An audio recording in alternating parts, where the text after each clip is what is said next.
Mahkamah Konstitusi menggelar sidang lanjutan atas gugatan Undang-Undang Pemilu yang mengatur hak Presiden boleh ikut berkampanye. Sidang akan mendengarkan keterangan pemerintah, DKP, DPR, KPU, dan juga Bawaslu.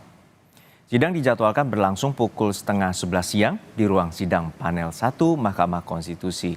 Sebelumnya, gugatan yang dilaporkan tim advokasi peduli pemilu telah 2 kali menjalani sidang sejak diajukan 27 November 2023. Salah satu gugatannya menguji pasal 299 Undang-Undang Pemilu yang menyebutkan Presiden diperbolehkan kampanye selama tidak menggunakan fasilitas negara. Lebih lengkap terkait jalannya sidang gugatan Undang-Undang Pemilu kita tanyakan langsung pada jurnalis Kompas TV Tifal Solesa di gedung MK. Tifal, salah satu pasal yang diuji yakni pasal 299 Undang-Undang Pemilu. Dan ini adalah pasal yang menyatakan bahwa Presiden boleh berkampanye asal tidak menggunakan fasilitas negara. Lalu apa saja alasan yang mendorong pihak advokat atau pihak penggugat ini meminta menguji materi? Iya, ini menurut dari pelapor butuh penegasan terutama klausul khusus untuk bisa menegaskan posisi Presiden sebagai kepala negara atau kepala pemerintahan dan juga bagian dari peserta kampanye dalam agenda pemilihan umum. Dari permintaan mereka disebutkan bahwa ada harapan sebetulnya dari pelapor agar klausul pada pasal 299 ayat 1 ini menjadi berbunyi seperti ini permohonannya. Presiden dan Wakil Presiden mempunyai hak melaksanakan kampanye sepanjang tidak terikat hubungan sedarah atau semenda sampai dengan derajat ketiga atau hubungan suami istri meskipun telah bercerai dengan pasangan calon, kemudian calon anggota DPR, DPD, DPRD provinsi, kabupaten atau kota, serta tidak memiliki potensi konflik kepentingan dengan tugas, wewenang, dan hak jabatan masing-masing. Butuh penegasan itu yang diharapkan agar Mahkamah Konstitusi ini bisa mengabulkan permohonan dari pelapor dalam hal ini dari tim advokat peduli pemilu. Nah, ini sudah masuk dalam agenda sidang ketiga dan agenda sidang kali ini adalah mendengarkan keterangan atau pendapat dari 4 pihak. Baik itu dari pihak Presiden, kemudian DPR RI, lalu juga ada Komisi Pemilihan Umum dan juga Bawaslu. Dari 4 pihak yang dimintai keterangannya untuk hari ini yang terkonfirmasi sudah ada 3 pihak yang datang ke ruang sidang pleno Mahkamah Konstitusi Republik Indonesia di Jakarta Pusat, yakni dari Presiden diwakili oleh kuasa hukum dari 2 lembaga kementerian, yakni Kementerian Hukum dan HAM serta Kementerian Dalam Negeri. Tadi sudah menyampaikan pendapatnya begitu di hadapan Majelis Hakim Konstitusi dan mereka meminta agar seluruh permohonan dari pemohon ini tidak ditindaklanjuti dengan alasan sudah seluruh pasal-pasal yang digugat oleh pihak pemohon ini tidak bertentangan dengan Undang-Undang Dasar 1945 dan tetap sah dan berkekuatan hukum mengikat. Itu alasannya. Kemudian juga untuk dari KPU sampai dengan saat ini masih menyampaikan pendapatnya di hadapan Majelis Hakim Konstitusi yang tadi dipimpin langsung oleh Komisioner KPU atau juga koordinator dari Divisi Hukum KPU Muhammad Afifuddin.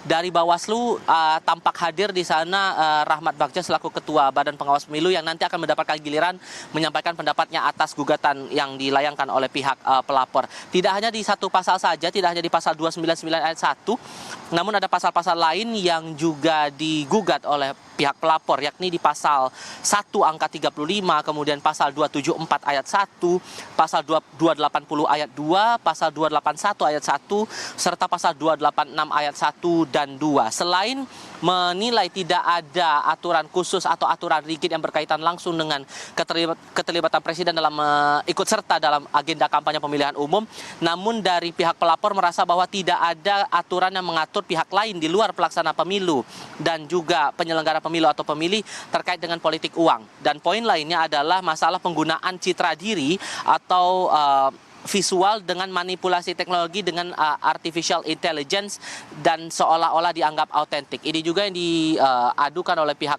pelapor dengan harapan ini bisa ditegaskan lagi oleh pihak Mahkamah Konstitusi terkait dengan Undang-Undang Pemilu ini, Juno. Ya, Tifal, untuk saat ini siapa yang mewakili Presiden? Karena MK juga memanggil dan meminta keterangan terhadap Presiden terkait dengan pasal 299 yang diujikan atau digugat oleh pihak advokat. Lalu dan dengan adanya putusan nanti atau putusan sidang, lalu apa dampaknya terhadap tahapan pemilu?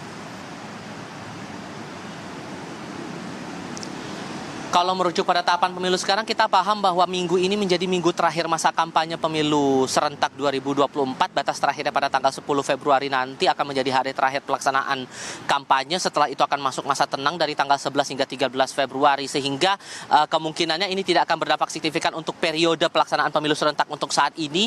Ditambah lagi proses dari pengujian di MK juga masih tetap berjalan. Kita paham bahwa untuk persidangan saat ini sudah masuk sidang ketiga dan pelaksanaan sidang pertama dan kedua selang waktunya terbilang cukup panjang dalam waktu 1 bulan.